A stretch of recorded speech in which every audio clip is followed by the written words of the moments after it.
With the Israel-Hamas War now in its 6th month, IDF troops continue preparing for an eventual ground invasion into the southernmost town of Rafah, an area they call one of the last remaining Hamas strongholds in Gaza. There is no safe place for terrorists in Gaza.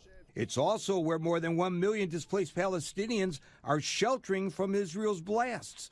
IDF officials say that they have plans to relocate many people to what they call humanitarian islands across central portions of the Strip before widening their offensive.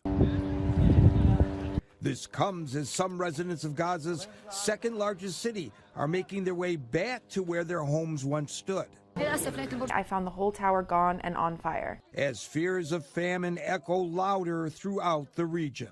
Meanwhile, over in Israel, family members of the remaining hostages in Gaza say their mental health is worsening as dread over their loved ones' conditions only grows.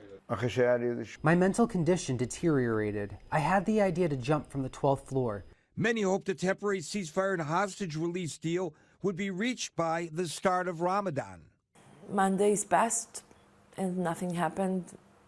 We broke.